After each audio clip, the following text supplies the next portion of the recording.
प्रधानमंत्री नरेंद्र मोदी ने मन की बात कार्यक्रम में विविध विषयों पर विचार किए साझा।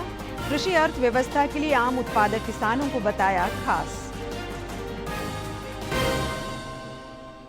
रक्षा राज्य मंत्री संजय सेठ ने सरायकेला में भाजपा के प्रशिक्षण वर्ग को किया संबोधित। प्रदेश महामंत्री अमर बावरी ने विधि व्यवस्था और बोकारो में महिला की हत्या पर सरकार को घेरा।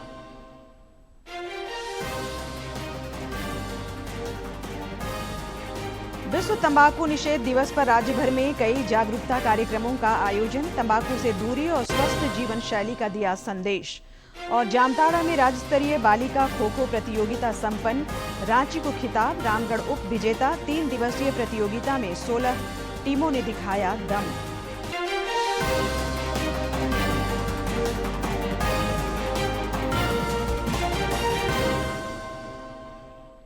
नमस्कार, खबरें झारखंड में आपका स्वागत है। मैं हूं संध्या दिमता और अब समाचार विस्तार से। प्रधानमंत्री नरेंद्र मोदी ने आज मन की बात के 134वें एपिसोड में भारत के आमों की विविधता और किसानों की मेहनत की सराहना की। पीएम ने कहा कि भारत का आम अब गांवों से निकलकर ग्लोबल मार्केट तक पहुंच रहा है और आम उत्पादक किसान देश की कृषि अर्थव्यवस्था के लिए बेहद विशेष हैं। भारत में शायद ही कोई घर होगा जहां गर्मियों में आम की बात न होती हो। हर इलाके का अपना आम, अपना स्वाद, अपनी खुशबू। महाराष्ट्र और कोंकण का हापुस, अल्फांसो, गुजरात का केसर, यह तो आमरस की जान है। उत्तर प्रदेश का दशहरी और मेरी काशी का लंगड़ा।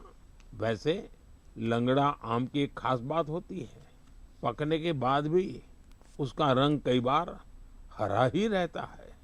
बिहार का जर्दालू, जिसकी खुशबू दूर से पहचान में आ जाए। चौसा, मालदा, हर नाम के साथ लोगों की यादें जुड़ी हुई है। दक्षिण भारत जाइए तो बंगनपल्ली, तोतापुरी, नीलम, मलगोवा, बंगाल का हिमसागर, उड़ीसा और आंध्र प्रदेश का सुवर्ण रेखा, यानी जगह बदलती है, आम का रूप, रंग और उसका स्वाद भी बदल जाता है। और साथियों, आम की ये यात्रा अब गांव से ग्लोबल मार्केट तक भी पहुंच रही है। आज मन की बात के माध्यम से मैं आम की पैदावार से जुड़े अपने किसान भाई बहनों की प्रशंसा करूंगा। आप देश की कृषि अर्थव्यवस्था के लिए आम किसान नहीं, बहुत विशेष हैं। ऐसे ही छाए रहिए।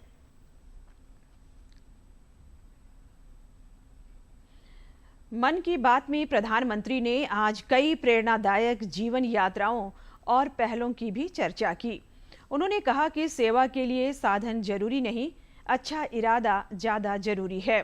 श्री मोदी ने देश भर के उन प्रेरणादायक नागरिकों की कहानियों को साझा किया जो अपने प्रयासों से समाज में सकारात्मक बदलाव ला रहे हैं। उत्तर प्रदेश की मनोरमा नदी के पुनर्जीवन अभियान, गंगा में डॉल्फिन संरक्षण के प्रयासों और देश भर में चल रही नवाचारी सामुदायिक पहलों का उल्लेख करते हुए प्रधानमंत्री ने सेवा, पर्यावरण संरक्षण, विज्ञान, संस्कृति और खेलों के क्षेत्र में भारत की प्रगति को रेखांकित किया। मैं उनसे कहूंगा, एक वीडियो जरूर देखिएगा। ये वीडियो पिछले दिनों बहुत चर्चा में रहा। इसमें कुछ लोग बहुत धैर्य से, बहुत सावधानी से एक गंगा डॉल्फिन को बचाने की कोशिश कर रहे हैं। आपको ये जानकर आश्चर्य होगा, इस पूरे प्रयास में करीब 13 घंटे लगे और आखिरकार वो डॉल्फिन बच गई। साथियों, इसमें बहुत बड़ी भूमिका रही भारत की पहली गंगा डॉल्फिन रेस्क्यू एम्बुलेंस की। ये घटना उत्तर प्रदेश की है। वहां एक गंगा डॉल्फिन नहर में फंस गई थी। ऐसे समय में नमामि गंगे अभियान के तहत बनी ये एम्बुलेंस उसके लिए उम्मीद बनकर पहुंची। फिर बहुत सावधानी से उसे बाहर निकाला गया, उसकी जांच की गई, उसका इलाज किया गया और उसके बाद उसे सुरक्षित राप्ती नदी में छोड़ दिया गया। एक तरह से कहें तो एक जीवन फिर अपने घर लौट गया। साथियों, ये डॉल्फिन रेस्क्यू एम्बुलेंस बहुत खास है। इसे एक चलते फिरते अस्पताल की तरह तैयार किया गया है। इसमें डॉल्फिन को सुरक्षित रखने की व्यवस्था है, ऑक्सीजन की सुविधा है, विशेष स्ट्रेचर है, बचाव के उपकरण है। यानी अगर कोई डॉल्फिन घायल हो जाए, नहर में फंस जाए या नदी से कट जाए तो तुरंत उसकी मदद की जा सकती है। साथियों, जब हम गंगा डॉल्फिन को बचाते हैं तो हम सिर्फ एक प्रजाति को नहीं बचाते, हम गंगा की जैव विविधता को बचाते हैं, नदी के पूरे जीवन तंत्र को बचाते हैं और अपनी आने वाली पीढ़ियों के लिए प्रकृति की एक अमूल्य धरोहर भी बचाते हैं।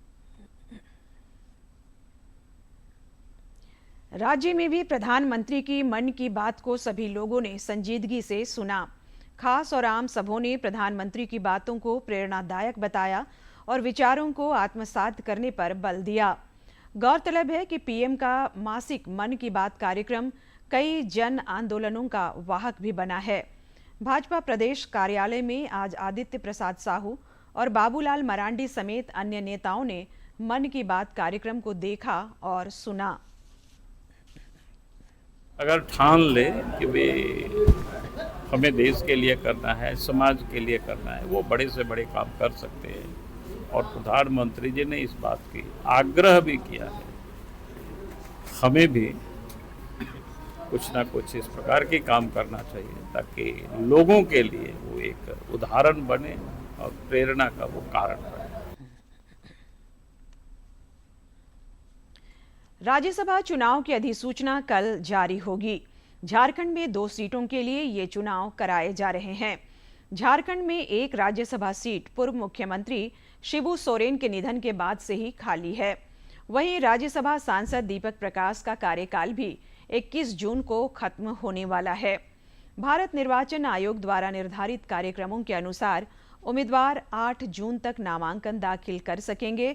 11 जून तक नाम वापसी की तिथि निर्धारित है। 18 जून को आवश्यकता पड़ने पर मतदान होगा। इधर राज्यसभा चुनाव को लेकर राजनीतिक सरगर्मी तेज हो गई है और बैठकों का दौर जारी है। रक्षा राज्य मंत्री संजय सेठ ने आज सरायकेला खरसावां में भाजपा द्वारा आयोजित प्रशिक्षण वर्ग में हिस्सा लिया।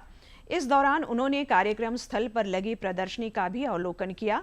श्री सेठ ने प्रशिक्षण वर्ग को संबोधित करते हुए संगठन की मजबूती, सेवा और सुशासन पर बल दिया। उन्होंने कहा कि भाजपा के जागरूक कार्यकर्ता ही संगठन की सबसे बड़ी शक्ति हैं। श्री सेठ ने विकसित भारत के निर्माण में सबों से सक्रिय भागीदारी सुनिश्चित करने का भी आग्रह किया। भाजपा के प्रदेश महामंत्री अमर कुमार बावरी ने विधि व्यवस्था और बोकारो में गर्भवती महिला की हत्या मामले पर राज्य सरकार को घेरा है। उन्होंने आरोप लगाया कि अराजक तत्वों और माफियाओं को सरकार का संरक्षण प्राप्त है तथा कमजोर वर्गों पर जुल्म ढाए जा रहे हैं। श्री बावरी ने महिला के हत्यारों की गिरफ्तारी और परिजनों को 25 लाख रुपए आर्थिक सहायता देने की मांग की।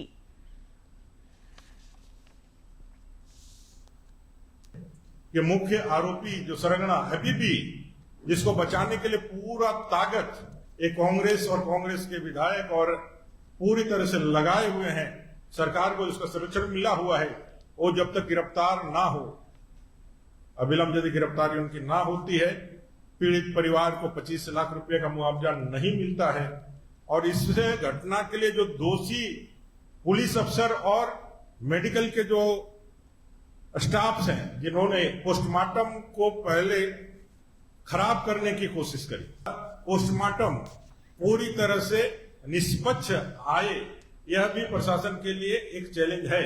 भारतीय जनता पार्टी इस दलित परिवार को न्याय दिलाने के लिए, उस भैया परिवार को न्याय दिलाने के लिए पूरी ताकत के साथ खड़ी है। प्रधानमंत्री स्वनिधि योजना के 6 वर्ष पूरे हो गए हैं।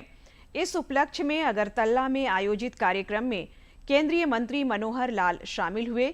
उन्होंने बताया कि योजना के तहत पिछले 6 वर्षों में देश भर के 75.5 लाख से अधिक स्ट्रीट वेंडरों को सस्ती दरों पर ऋण और सामाजिक सुरक्षा का लाभ मिला है। सरकार के प्रयासों से लाभार्थियों की औसत आय में लगभग 20% की वार्षिक वृद्धि हुई है। केंद्रीय मंत्री ने कहा कि प्रधानमंत्री स्ट्रीट वेंडर्स और शहरी गरीबों को आर्थिक रूप से सशक्त बनाने के लिए कृत संकल्पित है। पहले वो 10,000 रुपया होता था, अब उसको बढ़ा करके 15,000 रुपया कर दिया गया है। 15,000 को लोन मिलेगा और उसको 1 साल में यानी किस्तों के अंदर आप उसको वापस करेंगे और जैसे ही वापस कर देंगे तो उसका सेकंड ट्रेंच का जो लोन है, दूसरी जो चरण की उसकी लोन की व्यवस्था है, उसको किया गया है, वो शायद 30,000 रुपया किया गया है। 30,000 रुपया दूसरे चरण का होगा और जब वो पे कर देंगे तो फिर तीसरे चरण में उसको 50,000 रुपया और 50,000 के साथ साथ यदि कोई क्रेडिट कार्ड लेना चाहता है तो 30,000 रुपए का क्रेडिट कार्ड भी मिलेगा। झारखंड के भी कई लोगों को इस योजना का लाभ मिला है। इस योजना से मदद पाकर रांची में एक छोटी चाय की गुमटी से शुरुआत करने वाले गोपाल प्रसाद बर्मन आज अटल स्मृति वेंडर मार्केट में कपड़ों की दुकान चला रहे हैं। स्वनिधि योजना के तहत मिले सहयोग से उनके कारोबार को धीरे धीरे विस्तार देने में मदद की। समय पर मिले आसान ऋण के बदौलत उन्होंने अपनी आय बढ़ाई और अपने परिवार की आर्थिक स्थिति को मजबूत किया। 2 बेटे और 1 बेटी है। तुम तैयार रहना, साथ में चलेंगे दुकान। हालत कैसे? पहला तो कि ये लोन रेडी पटरी वालों के लिए था और मैं उसी से बिलोंग करता हूँ। वो मैं छोटा सा चाय का दुकान चलाता था तो सोचा अगर कुछ पैसा मिल जाता तो इससे हमारा व्यवसाय में प्रगति होता। हमने लोन के लिए अप्लाई किया, करीबन 15 दिन के अंदर में मेरा लोन मेरे अकाउंट में आ गया। पहला लोन लिया, समय रहते 1 साल के अंदर में उसको चुकाया। उसके बाद मैंने दूसरी अप्लाई की, उसमें मुझे 20,000 रुपया प्राप्त हुआ। तो 20,000 रुपया मिल जाने के बाद हमने एक ठेला का निर्माण करवाया। तो तीसरे लोन का अप्लाई किया। तीसरा लोन मिल जाने के बाद जो अटल स्मृति वेंडर मार्केट में मुझे जो दुकान मिली है, मैं उसे शुरू कर चुका हूँ। मैं चाहता हूँ कि उसको और अच्छे तरीके से डेवलप करते हुए अपने व्यवसाय को सुचारू रूप से चलाने का कोशिश करेंगे।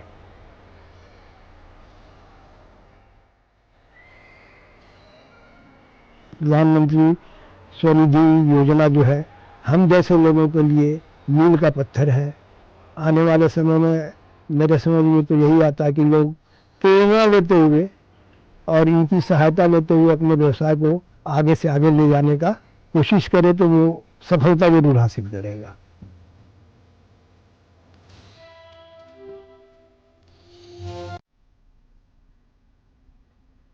विश्व तंबाकू निषेध दिवस पर आज राज्य भर में कई जागरूकता कार्यक्रम आयोजित किए गए। रांची विश्वविद्यालय और एनएसएस ने भी जागरूकता रैली निकालकर तंबाकू से दूरी और स्वस्थ जीवन शैली का संदेश दिया। नेता प्रतिपक्ष बाबूलाल मरांडी ने भी लोगों से तंबाकू का सेवन न करने की अपील की है।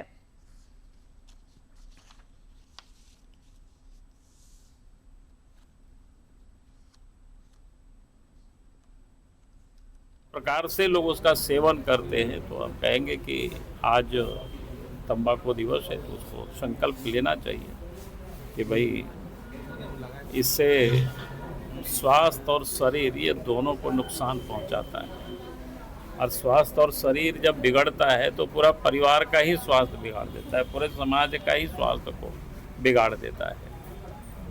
तो मैं समझता हूं कि आज के दिन कई लोगों को ये संकल्प लेना चाहिए कि भाई हम इसको छोड़ दें, ये जो पूरा जो व्यसन है इसको हम त्याग दें। राष्ट्रीय स्वास्थ्य मिशन और स्वास्थ्य चिकित्सा शिक्षा एवं परिवार कल्याण विभाग की ओर से भी इस उपलक्ष्य में रांची के नामकुम में कार्यक्रम आयोजित हुआ। आईपीएच सभागार में आयोजित इस कार्यक्रम में लोगों ने तंबाकू सेवन न करने की शपथ ली। आईपीएच सभागार में विश्व तंबाकू निषेध दिवस के अवसर पर जागरूकता कार्यक्रम आयोजित हुआ। इस दौरान राष्ट्रीय स्वास्थ्य मिशन के अभियान निदेशक शशि प्रकाश झा ने लोगों को तंबाकू सेवन न करने की शपथ दिलाई। साथ ही तंबाकू को हतोत्साहित करने के लिए अभियान चलाने पर जोर दिया। विश्व तंबाकू निषेध दिवस के अवसर पर हमने सभी अपने सहयोगी एक संदेश दिया है कि सबसे पहले वो अपने स्वयं तंबाकू को छोड़ें और जितने हमारे चिकित्सा पदाधिकारी हैं वो अपने ऐसे गंभीर रोगी जो उनके संपर्क में आते हैं अपने क्षेत्र में उसका एक व्हाट्सएप ग्रुप बनाएं और जब तक वो स्वस्थ ना हो उस व्हाट्सएप ग्रुप को चलाएं और उसमें से उसको हटाते चलें। ये मैंने रिक्वेस्ट किया है। और CHOs खास करके जो अपने अपने क्षेत्र में हैं वो एक ग्रुप बनाएं और जिसमें लोगों को वो जिस तरह की सलाह देते हैं उसके साथ तंबाकू छोड़ने के लिए एक अभियान चलाएं। कार्यक्रम के दौरान कलाकारों ने नुक्कड़ नाटक के माध्यम से नशा मुक्ति का संदेश दिया। मौके पर रिम्स डेंटल इंस्टीट्यूट की एडिशनल प्रोफेसर अर्पिता राय ने बताया कि तंबाकू सेवन का शरीर पर बुरा प्रभाव पड़ता है। इससे दांत और मुंह संबंधी कई गंभीर बीमारियां हो सकती है। इन बीमारियों का उपचार कभी-कभी काफी कठिन हो जाता है। स्पेशली जैसा आपने पूछा तो दांतों में पायरिया की शिकायत हो जाती है, मसूड़े उतरने लगते हैं, दांत हिलने लगते हैं, झड़ जाते हैं, पूरे मुंह पे दांतों पे स्टेन्स आ जाते हैं।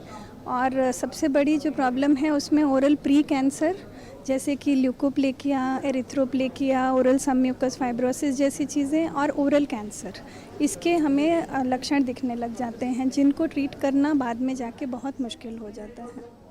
इस दौरान चलचित्र के माध्यम से भी तंबाकू सेवन के दुष्प्रभावों से लोगों को अवगत कराया गया।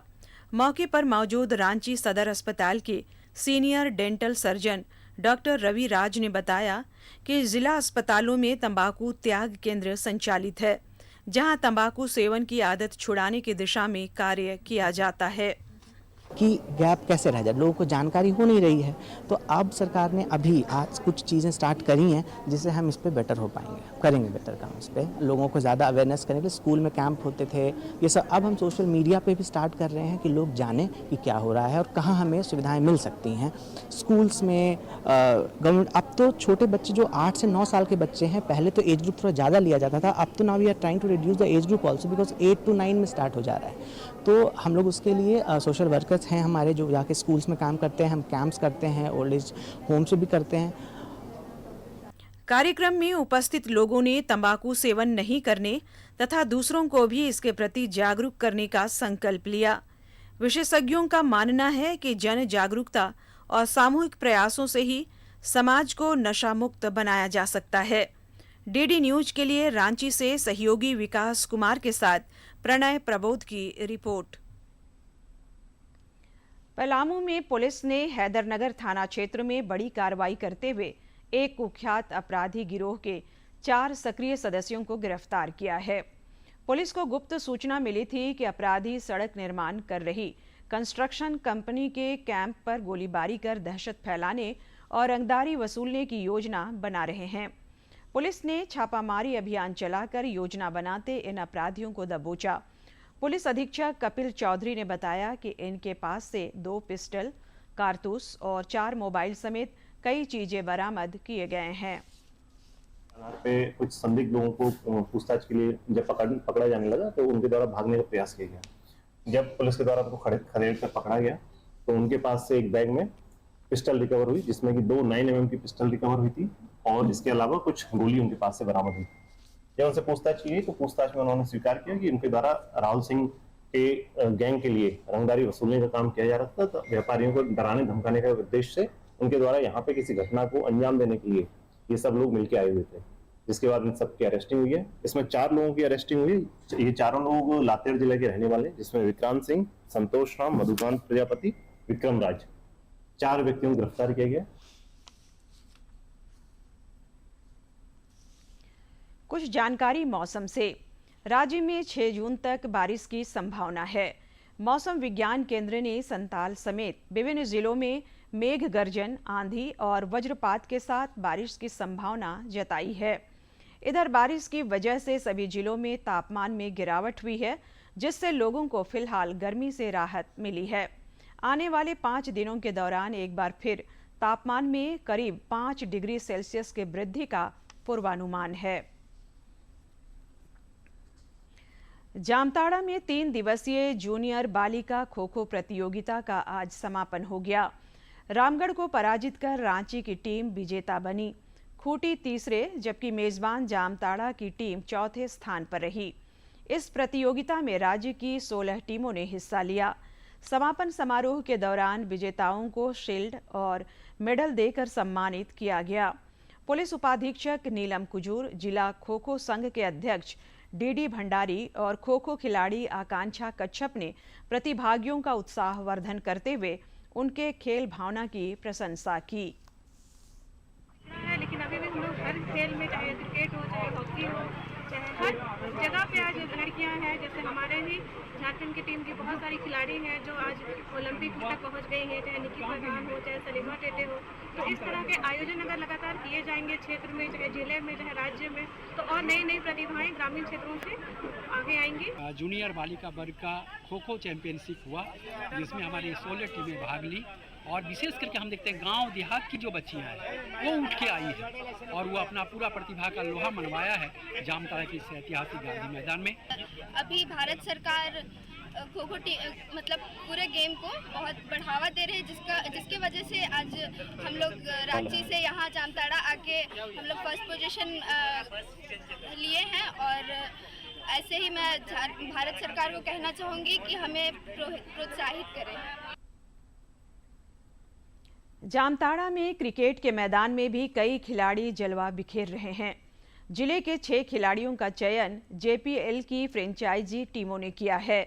जेपीएल की कल हुई नीलामी में राम रोशन शरण को धनबाद डायमंड्स ने 3.25 लाख रुपए की बोली लगाकर अपनी टीम में शामिल किया। वहीं प्रिंस अनुराग मुर्मू को रांची टाइटंस ने 2,40,000 रुपये में खरीदा। ओम सिंह और मुकेश कुमार को रांची टाइटंस ने, ऋत्विक आनंद को जमशेदपुर स्टीलर्स ने, जबकि अविनाश कुमार को छोटा नागपुर की टीम ने 50,000 रुपये में अपनी टीम में शामिल किया।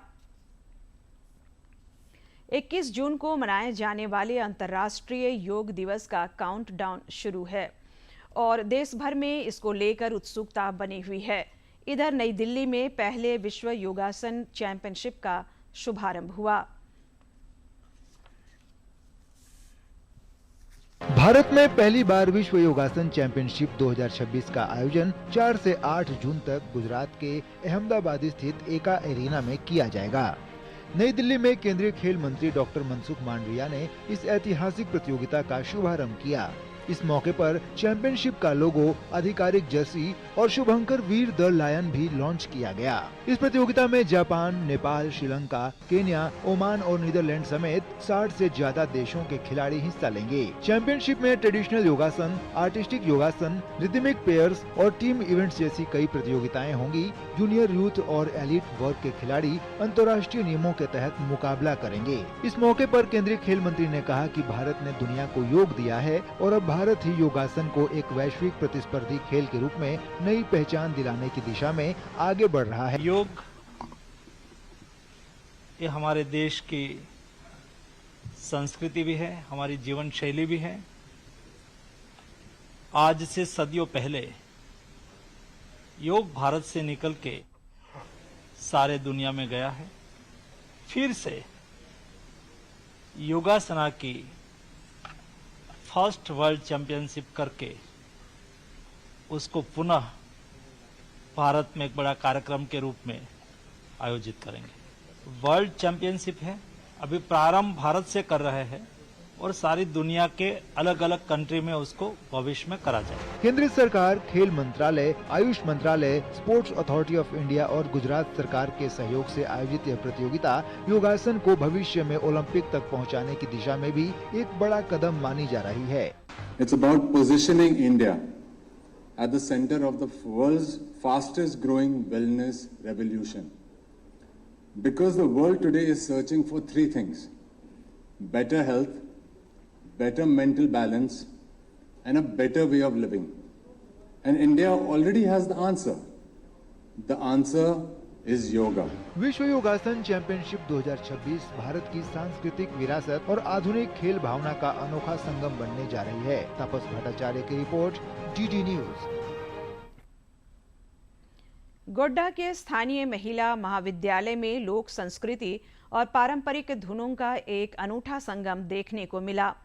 कॉलेज के संगीत विभाग की ओर से लोक संगीत संगम कार्यक्रम का भव्य आयोजन किया गया।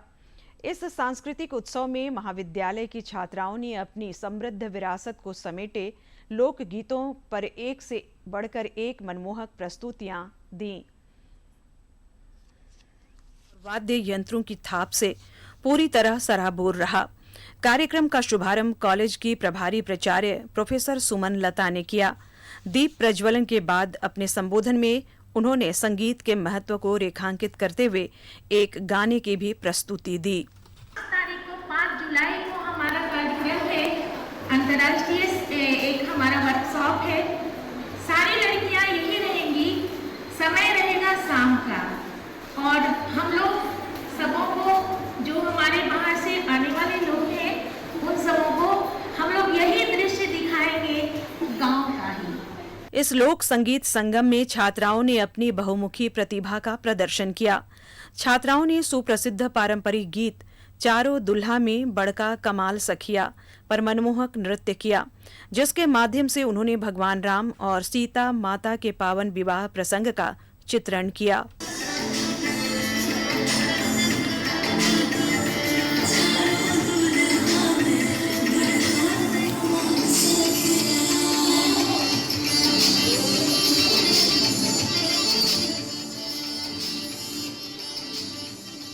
आज के इस आधुनिक और पाश्चात्य संस्कृति के दौर में अपनी माटी के गीतों को सहेजने का यह प्रयास वाकई सराहनीय है। संगीत विभाग की प्रोफेसर संध्या रानी मिश्रा ने इस आयोजन के मुख्य उद्देश्य के बारे में विस्तार से जानकारी दी। समय के हिसाब से तो बस मेरा ये था कि गांव के वो मीठे बोल, जिससे कि एक सरल हृदय से अपनी भावनाओं का उद्गार करते हैं और उसको गाने के बोल में प्रस्तुत करते हैं। हमारे 16 संस्कारों में संस्कार गीत होते हैं, ऋतु गीत होती है, देवी देवताओं के गीत होते हैं। सभी गीत हमारे लोक संगीत में इतने मधुर रूप से गाए बजाए जाते हैं कि हमारे रोम रोम में एक नई झनकार आती है। अपनी समृद्ध लोक परंपराओं को जीवंत करती गोड्डा महिला कॉलेज की इन बेटियों ने यह साबित कर दिया है कि वे आधुनिक शिक्षा के साथ साथ अपनी संस्कृति को अक्षुण्ण रखने में भी सबसे आगे हैं। गोड्डा से नीरव किशोर की रिपोर्ट।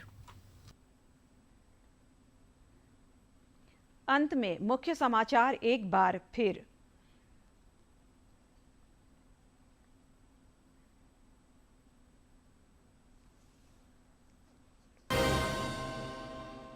प्रधानमंत्री नरेंद्र मोदी ने मन की बात कार्यक्रम में विविध विषयों पर विचार किए साझा।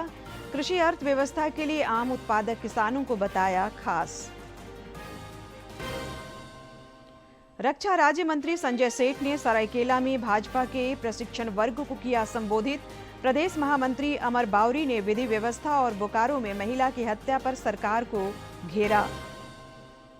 विश्व तंबाकू निषेध दिवस पर राज्य भर में कई जागरूकता कार्यक्रमों का आयोजन। तंबाकू से दूरी और स्वस्थ जीवन शैली का दिया गया संदेश। और जामताड़ा में राज्य स्तरीय बालिका खो-खो प्रतियोगिता संपन्न। रांची को खिताब, रामगढ़ उप विजेता। 3 दिवसीय प्रतियोगिता में 16 टीमों ने दिखाया दम।